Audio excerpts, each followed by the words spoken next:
waktunya. Nah, untuk itu bagaimana proses ini disederhanakan dengan teknologi yang Pak Rusdi tadi, kelompok di mana UMKM kelompok penanam sendiri, kelompok yang memproduksi sendiri dan pengepakan maupun kelompok untuk yang marketing pemasaran.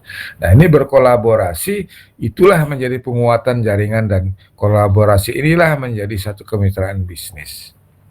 Jadi antara jangka pendeknya adalah misalnya empon-empon, tanaman obat, lalu ada buah dan lain sebagainya, itu jangka pendek.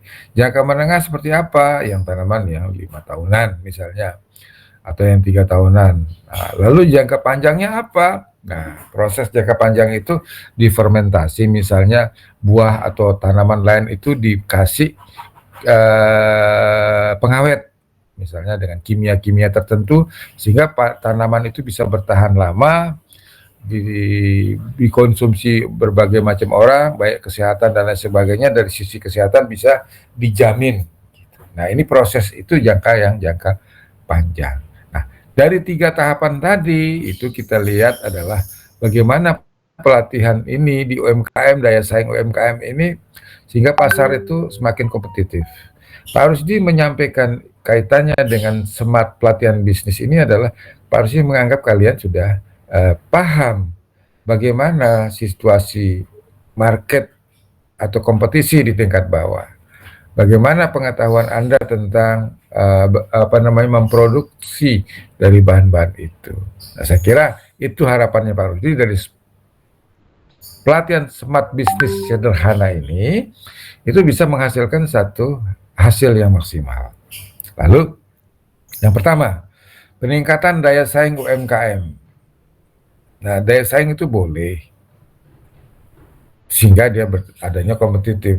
Tetapi yang paling utama itu kalau menurut Pak Rusdi dari beberapa faktor yang Pak Rusdi baca, melihat di beberapa negara-negara maju, negara berkembang, itu pertama adalah saling penguatan di antara kelompok yang paling menengah, paling bawah, sederhana, menengah, lalu yang jangka panjang. Itu prosesnya untuk membantu sehingga persaingan itu juga kelompok yang lain gitu. Jangan di satu kelompok itu mereka bersaing. Nah, itu yang menjadi supaya kompetisi juga diperlukan, tetapi kompetisi ini juga kadang-kadang sering terjadi perkembangan kompetisi ini kalau dia menggunakan teknologi pemahaman dari berbagai macam aspek mungkin akan baik. Tetapi kalau saling menghujat, saling menjatuhkan, nah ini kurang tepat. Nah, sehingga daya saing itu bisa ke UMKM ke depan, kita perlu pertimbangkan. Kedua adalah pengetahuan dan keterampilan baru untuk meningkatkan produktivitas. Zaman sekarang untuk pelatihan memberikan pengetahuan dan keterampilan untuk membantu UMKM. Contoh, misalnya kita minta minuman siap saji misalnya. Itu atau teh, ini kan cepat. Bagaimana caranya meningkatkan produktivitas yang tadinya 10 bisa 100. Dalam sehari berapa, dalam seminggu berapa, dalam 2 minggu berapa. Sehingga proses terjadinya pengembangan untuk UMKM itu terbantukan oleh adanya keterampilan baru. Nah, yang terakhir adalah akses pasar yang lebih luas dan lebih peluang bisnis. Pelatihan akses pasar ini juga perlu, apakah menghubungi pasar yang lebih luas, meningkatkan peluang bisnis melalui media, melalui internet, dan lain sebagainya. Kita coba masuk ke dalam sebuah kasus. Misalnya ya, kita lihat UMKM yang sukses dengan pelatihan smart bisnis. Beberapa, Dio Coffee, Bakulku, Tani Maju, ini mereka yang berhasil. Kita lihat UMKM ini memiliki tujuan untuk memperluaskan jangkauan dan mengembangkan bisnis kopi. Lalu dalam pelatihan itu memberikan keterampilan pemasaran diperlukan untuk tujuan-tujuan itu. Berikutnya adalah Bakulku UMKM yang menjual tas belanjaan, rumah ramah lingkungan, yang terbuat dari rotan misalnya. Ini membantu mereka adalah memperluas pasar. Yang ketiga adalah Tani Maju. Kita lihat dari gambar ini sus yang organik. Ada yang anorganik, ada yang organik. Artinya petani ini menggunakan sedikit sekali obat-obatan kimia yang berbahaya, seperti pestisida dan lain sebagainya. Sehingga dia bagaimana kita mengembangkan orang tuh butuh yang namanya murni, yang namanya tidak menggunakan anorganik atau yang menggunakan kimia non kimia. Nah, sehingga dari online ini peningkatan akses pasar mereka akan tinggi. Karena yang dijual itu kepercayaan, yang dijual itu adalah tidak menggunakan itu. Orang butuh sehat. Saya kira ini adalah bagian dari studi kasus yang kita lihat di lapangan. Nah, kita coba bahas satu persatu. Misalnya Dio Coffee. Nah, ini kita lihat menjamur. Dulu hanya beberapa kopi seperti Starbucks, terus Excelso, Coffee Bean. Sekarang janji jiwa segala macam Dio Coffee ini itu, bahkan di Alfamart, di Indomaret semua menjanjikan itu. Nah, perluasan ini sehingga orang diminta untuk dihasut untuk suka dengan kopi.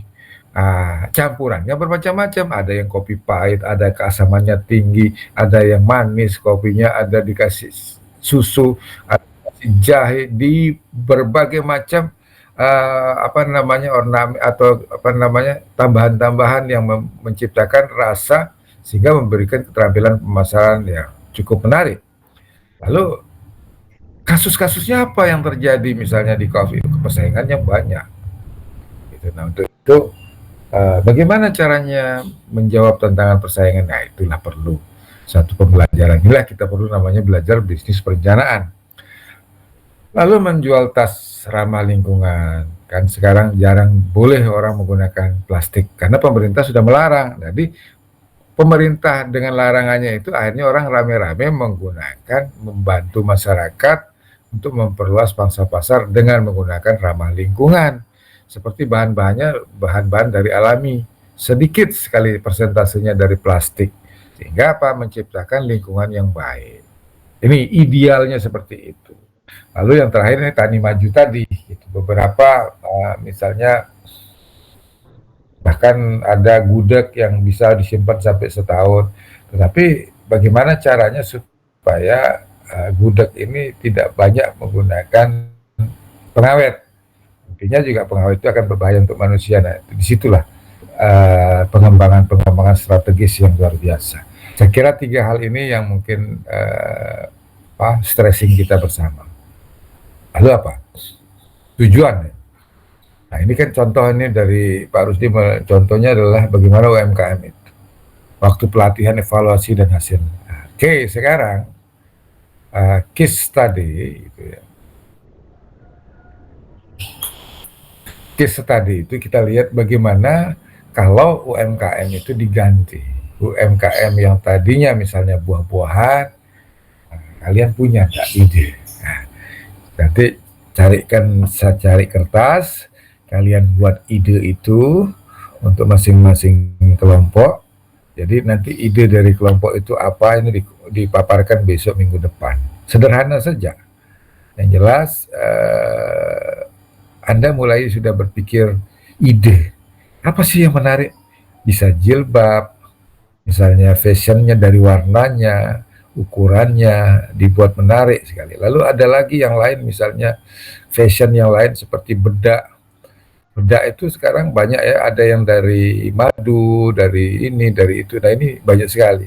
Nah, lalu kita lihat ada beberapa faktor-faktor lain seperti misalnya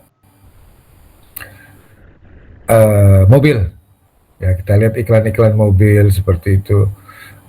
Ada yang mobil listrik sekarang, ada yang menggunakan mesin, mungkin masih menggunakan bensin atau Pertamax atau solar ya. Nah, kendaraan-kendaraan ini ditandingkan dengan yang namanya elektrik atau mesin yang elektrik sekarang seperti apa. Itu bisa menjadi konsep juga. Lalu misalnya di UMKM itu banyak sekali ikan. Nah, kalian lihat laut itu memang seperti biasa, tetapi isi laut itu sendiri kan berbagai macam kekayaan. Ada udang, ada lobster ya, ada kepiting, ada apa di laut itu. Kaya sekali untuk binatang. Ada lagi yang lain, apa itu mutiara. Mutiara di laut itu luar biasa. Nah ini kan juga bisnis. Nah kita mau bisnis yang mana perencanaannya? Mulai menanam dulu, kalian buka di internet, kalian lihat bagaimana caranya mengembangbiakan misalnya mutiara. Bagaimana kalian misalnya khusus untuk ternak kepiting, khusus untuk ternak cumi saja. Nah, jadi khas gitu. Nah, sehingga Pak Rusdi mencontohkan misalnya kalau kalian lihat ya, secara konsep kita berpikir kita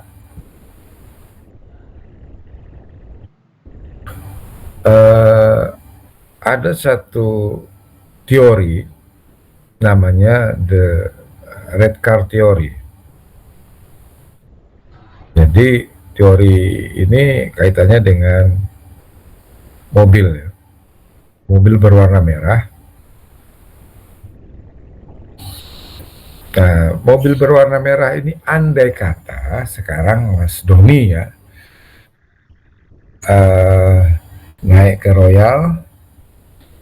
Royal Plaza, sampai di Royal Plaza kalian lihat keluar tempat parkir, hitung berapa mobil catnya yang warna kuning yang melintas di Royal itu. Nah, sebelum warna kuning itu pasti ada warna lain.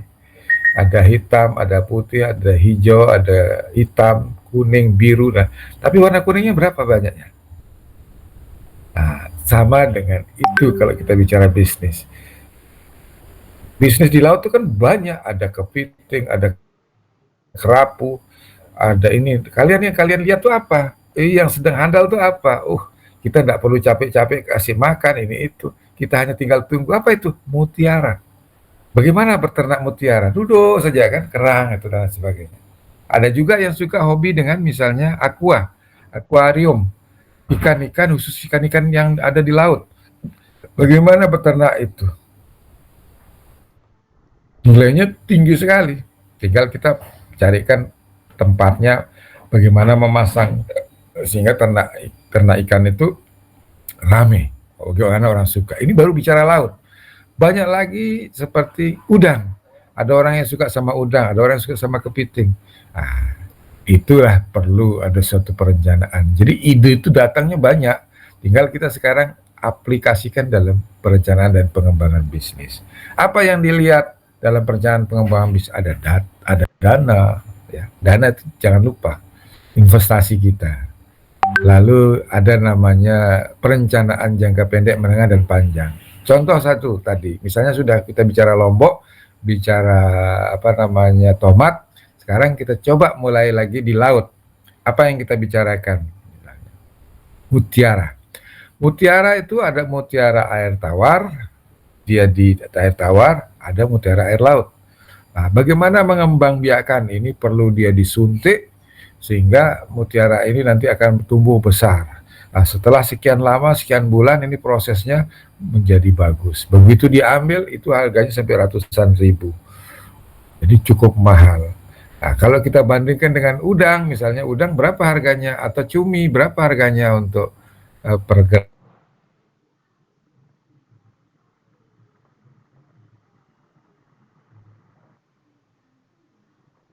harus di laut. Nah sekarang peternakan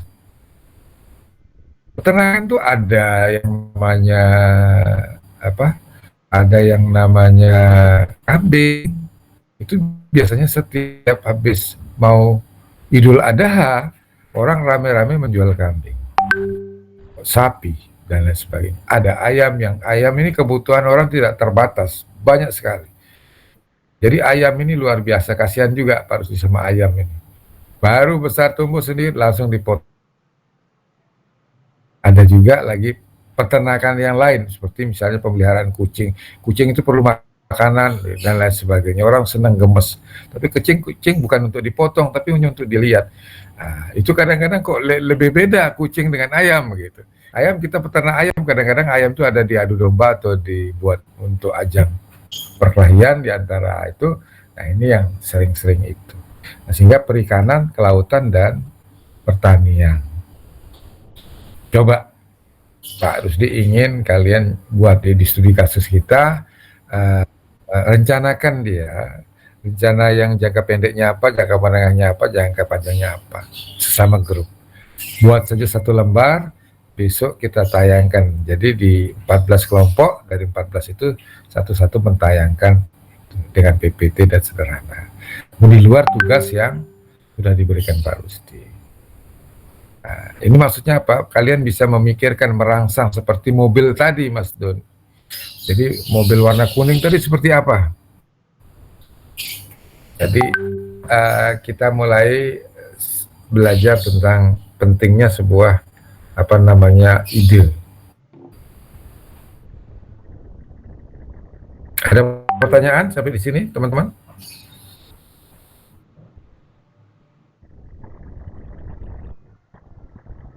Monggo, Mbak Mulyana. Sebelumnya terima kasih atas kesempatannya Pak. Izin bertanya untuk tugas kelompoknya jadi tuh ada 2 yang harus diselesaikan ya Pak? Yang diberikan di bentuk file lalu yang barusan Bapak terangkan Pak? Oke. Kalau Mbak Mulyana, Bapak yang Pak terangkan ini yang baru ini adalah uji coba yang awal. Sebelum kita membuat tugas yang benar, artinya tugasnya sudah terbagikan oleh teman-teman. Itu kan sudah ada judulnya masing-masing kan? Nah, Iya betul. Kalau Pak Rusdi ini hanya selembar kertas ditulis tangan, bicarakan, diskusikan sama kelompok, apa ya kita bisnis apa ke depan ini seperti itu. Baik Pak, terima kasih. Baik, sama-sama. Ada pertanyaan lagi yang lain?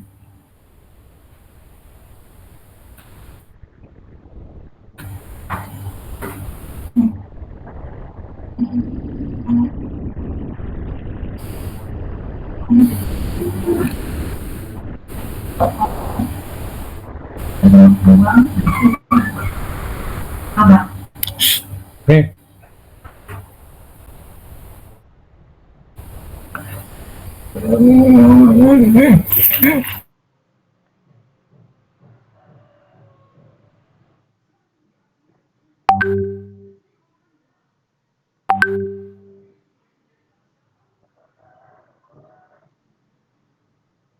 Oke, ada pertanyaan?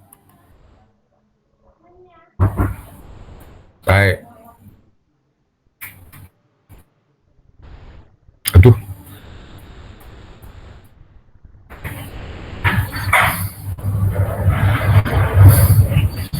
Saya kira teman-teman mungkin itu dulu ya. Pak Rusdi bisa sampaikan sama teman-teman semua ya. Salam sukses selalu. Mohon kameranya di on kan. Minggu depan nanti kita paparan kelompok. Nanti Mbak Asafa yang atur ya sama teman-teman semua. Oke. Mbak Devina, nanti dibantu ya Mbak Asafanya ya, sama-sama ya, sama Mas Doni ya. Kita dalam satu grup. Mbak Fiti sehat ya? Sehat Pak. Alhamdulillah, lama tak jumpa nih. Oke, kita on kamera dulu.